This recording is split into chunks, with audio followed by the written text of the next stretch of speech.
こんにちは、はみ肉チャンネルです。蔵王って有名ですよね。社内旅行でオカマを見に行ったり、スキー場に行ったり。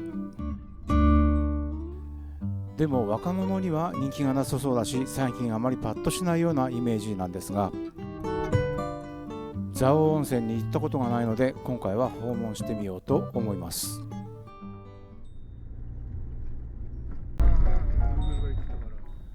蔵王温泉に到着しました。入り口近くに観光案内所がありますが、付近に駐車スペースがありません。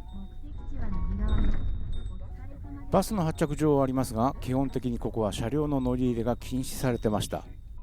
どうすりゃいいんだ。回り道、この先行けません。どうすればいいんだ。バスの出入り口。仕方なくこのまま温泉街に入っていくことにしました。観光案内所やってないのかな。観光案内所の駐車場はないのかな。ねえ。郷土浴場には入りたかったので、高湯通りをまっすぐ登っていきます。高湯通りには多くの旅館や土産屋が集まっており、温泉街っぽい場所ですが、道幅が狭く運転には注意が必要でした。しかも駐車場があるところは多くありません。高湯通りの突き当たり、郷土浴場がありますが、駐車スペースが見つけられずうろうろ。駐車場がねえな。駐車場はこの画面でいうと右斜め後ろ、意外と分かりづらいです。車を止めて郷土浴場へ向かいましょう。蔵王温泉は毎分5700リットルの温泉が湧き出す東北を代表する温泉地。ここにお金を入れるんだな。そこに3つの共同浴場があり、日帰りの観光客もお湯を楽しむことができます。1900年余りの歴史があり、湯量も豊富な蔵王温泉ですが、明治以前はそれぞれの自宅にお風呂はありませんでした。そこで明治以降に住民のために設けられたのが共同浴場でした。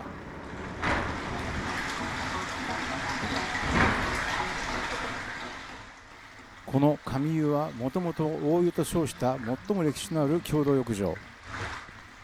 建物の裏手に鳥居があることもあり、3つの共同浴場の中で最も趣のある雰囲気を備えています。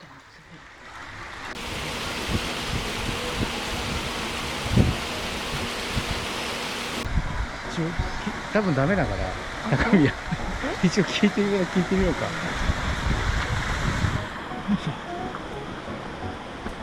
いや、ここかっこいいな。上の湯の裏手にある須川温泉神社、長い階段の先に神社があるようです。ちょっとこの階段はきつそう。大宮旅館、上の湯の裏の高台に鎮座しているとっても雰囲気のいい温泉旅館。すごいすごい。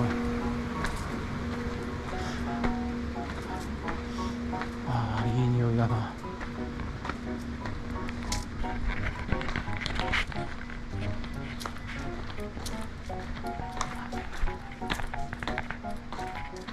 すいません、日帰りってやってますか？やってないですよ。やってないですね。ああ、ですか。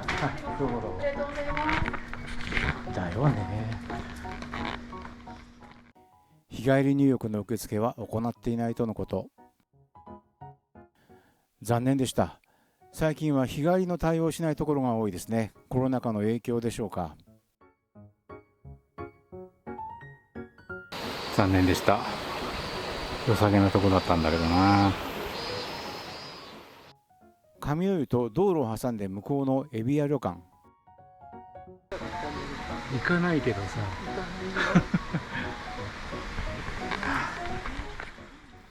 一応ここも日帰り対応を聞いてみます。すいません。すいません、日帰りやってないです。ごめんなさい。ああ、そうか。はい、申し訳ございません。ません。この辺は日帰りやんないんですよね。土曜日だとお泊まりのお客さんが優先になってしまうので、土曜日は結構、これじゃやってない。結構土日はやっじゃあ共同浴場で。それからそうですね、一本向こうに河原屋さん。お聞きしたら親切にいろいろアドバイスしていただきました。ありがとうございました。蔵王には何度か旅行に来たことがあります。雪上車に乗って樹氷を見るツアーに参加したり、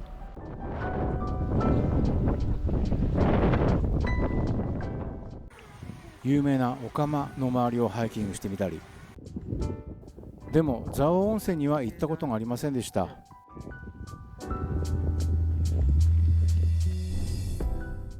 蔵王温泉ってどういうとこなんでしょうね。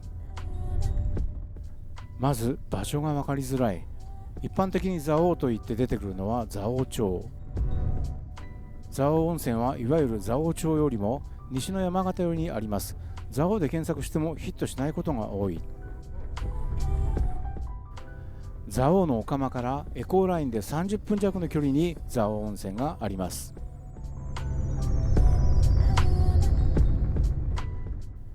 源泉のほとんどが自噴で豊富な湯量に加え、神秘的な樹氷、スキー場と観光資源に恵まれていますが、観光客の数は1990年度の267万人を最高に減少傾向。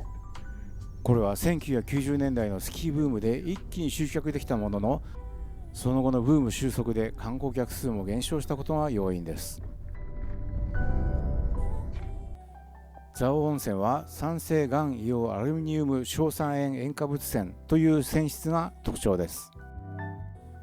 源泉は47本もあり、それぞれの源泉で温度や pH に多少の違いはありますが、 pH は 1.6 前後が多く、全国でも2番目に強い強酸性の湯です。すごい。温泉自体は無色透明ですが、酸化することによってさまざまな色に変化します。で、もうすぐそこだよな。上の湯から徒歩数分のところに別の共同浴場があります。お土産屋さんの向こうに日帰り温泉施設と並んで建っている木造の建物。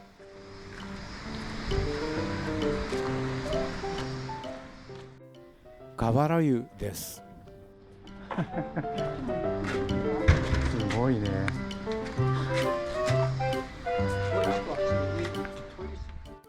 ここは他の2つとは違う特徴があります。木造の浴槽が底も四方もすのこ状になっていて、そこから湯が湧き出しています。だからすのこの湯という名前なんですね。お湯は空気に触れることなくそのまま浴槽に注がれるため、最も新鮮な状態のお湯を享受できます。空気に触れないので酸化せず、湯の色も透明なんですね。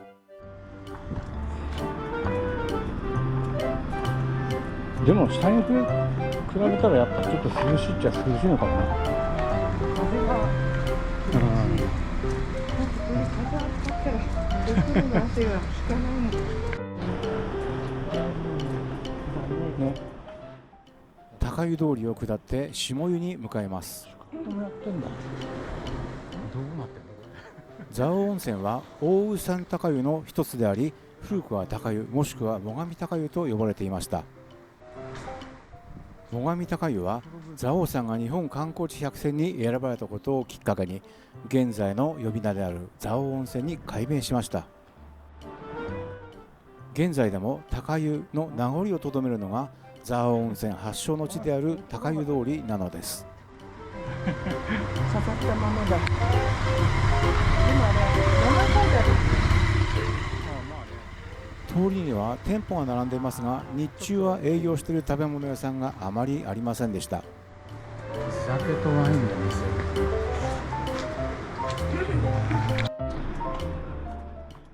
空腹で歩いていると良さげな餅屋さんを発見。妻は餅が大好きです。帰るんだ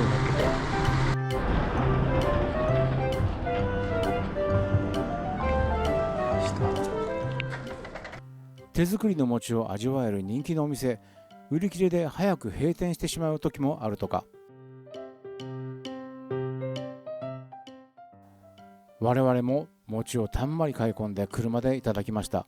モコが待ってるので店舗では食べられませんでした。か？接客も優しくテキパキとしていて、餅も美味しくて最高でした。急げ。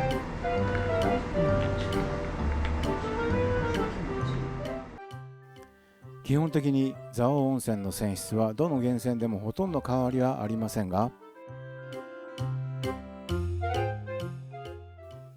毎日通われている方に聞くと、ここは他よりピリッとするそうです。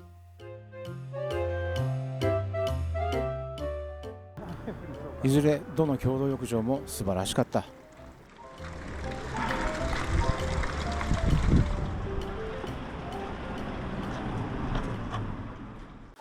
すごく良かったので、夜にもちょっと見に来てしまいました。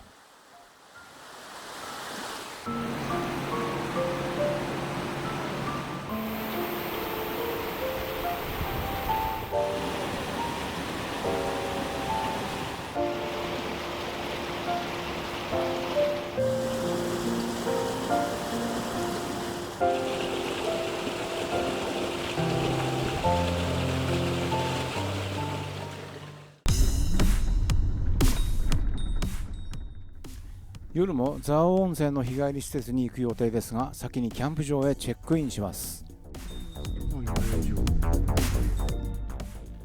ここは予約なし、早い者勝ちの野営場、料金も500円と格安です。受付は午後5時まで、夜間の出入りは自由ということでしたが、静かな大人のキャンプ場ですので、夜間の車の走行は気をつけたい雰囲気でした。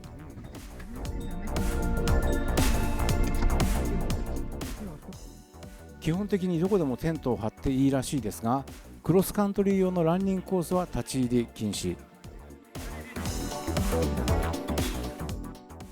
かなり広大なエリアで自由に過ごすことができます。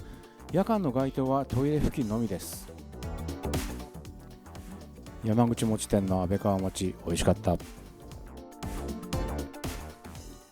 夜に行動するにはそれなりの照明器具が必要ですね。標高が1000メートルなので、気温は下界よりだいぶ低め、夏には嬉しいんですが、秋口は注意が必要です。すごい広いな、ここ。夜には満天の星空。天の川が見れることもあるそうです。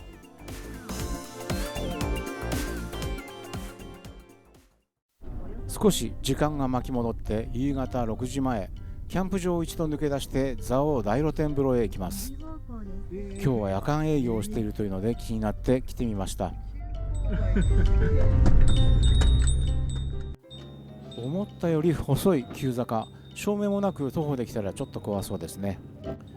蔵王温泉の夏の目玉となるべく1987年に完成した蔵王大露天風呂。昔は湯花を採取していた新殿沢源泉と呼ばれる源泉を利用しています。今日は夜間営業があり、ライトアップされた露天風呂が拝めると来ていましたが、ちょっと来るのが早すぎたようです。でもこれで終了でしょ。今一回少し丘を下って別の日帰り施設を覗いてみましょう。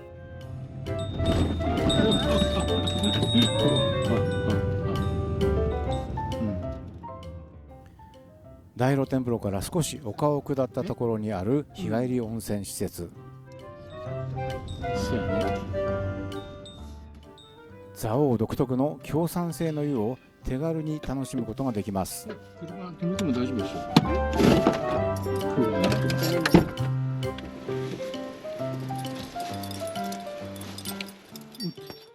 ここのお風呂もちょっと感激するくらい良かった。内湯は木製で6人ほどのサイズ、湯温は42度から43度。この内風呂から眺める大きな露天風呂が素晴らしい。泉質は他の蔵王温泉の施設と大きな違いはありませんが、この開放感は半端ではありません。有名な大露天風呂に比べ人が少なくゆっくりできるとおっしゃっている方もいました。妻はここの方が大露天風呂よりも気に入ったようでした。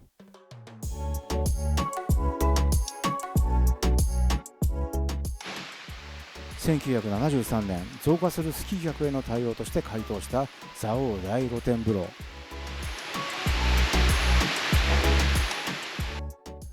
自然の景観を損なわない形で温泉を観光資源化し、蔵王温泉のシンボル的存在となりました。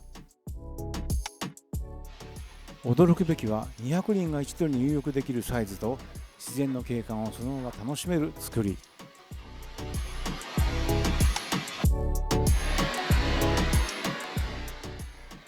当時露天に入浴できるスキー場ということで観光客に大人気だったようです。一番乗りで入浴できたので、この巨大な露天風呂に一人で入浴できました。まるでドバイの王族か殿様にでもなったようないい気分を味わえました。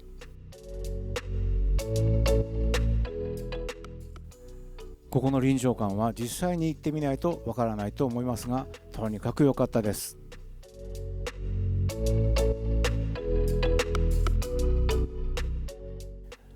蔵王に行かれるならここはおすすめです。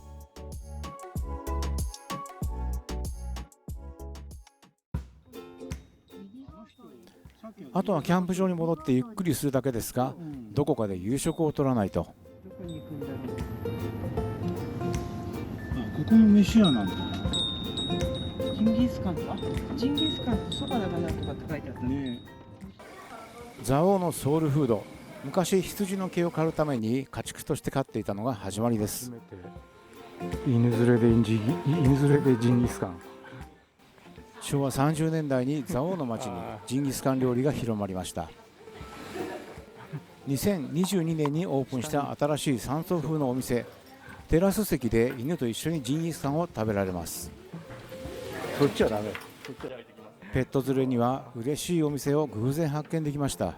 これやっぱ野菜敷いて、そうですね、上一に応蒸すのがこれ4人前ぐらいの鍋になるので、2人前だと一気にお野菜、お肉みたいな感じで蒸していただいたのが美味しいかな。なるほど、はい、なるほど。いきますので、はい2人前も一気にいっていただいたのがいいと思います。いただきます。はい、ありがとう食べ方も丁寧に教えていただきました。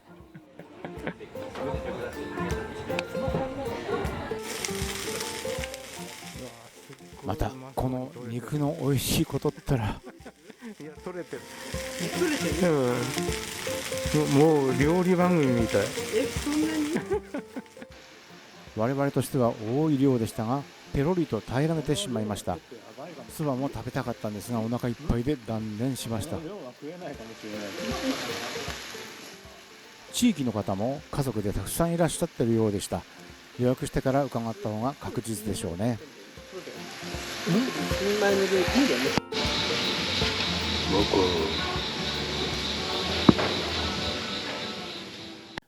蔵王温泉には紹介できなかったたくさんの温泉旅館がまだまだあります。どこも良さそうですが、日帰り入浴は難しいかも。ペット連れにはちょっと厳しいですね。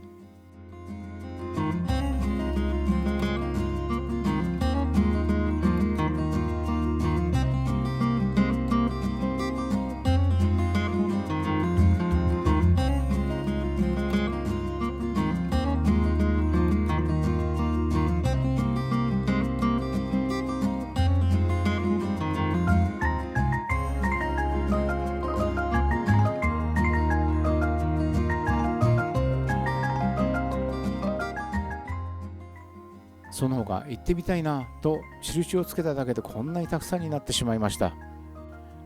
次回にはまた別の宿にお邪魔してみたいです。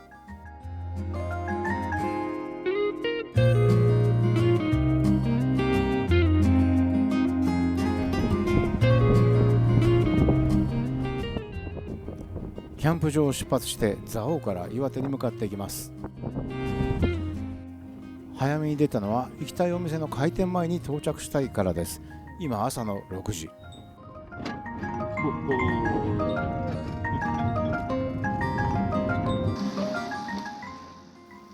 蔵王から秋保に降りてきました。仙台の奥座敷秋保には有名な秋保大滝があります。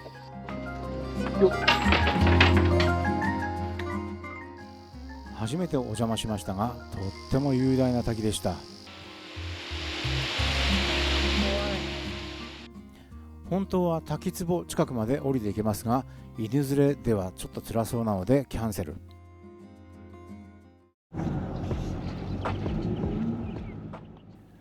秋保温泉の湯本付近、ここにお目当ての店があります。自家製のおはぎが有名で人気のお店です。町のスーパーマーケットという佇まいですが、テレビで放送されたりして大人気のお店。一時は行列ができておはぎも簡単には入手できなかったようです。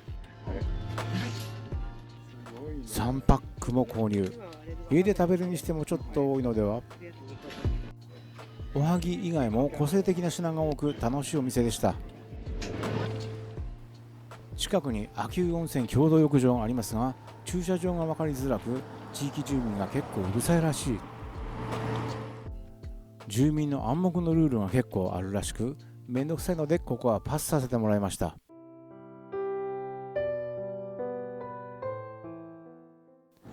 最後に帰りに通りかかった青根温泉。21代続いている歴史の古い温泉宿。伊達公から湯別当の登録をもらい、代々藩主の保養所守役と関守を兼ねてたらしい。伊達公ゆかりの遺品が3つの蔵にいっぱいしまってあるそうです。日本人を守る会の会員。現在の青根温泉は昭和7年に昔のままに再現されたもので、時代の風格を今に留めています。その見事な建築はたまたま通りかかって目にしただけで一目惚れしてしまいました。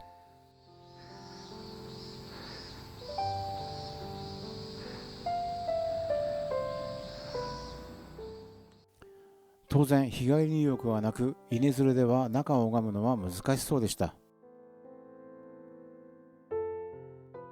ホームページの写真を見ることしかできませんが、こんなところにまだ知らない温泉があるなんて感動しました。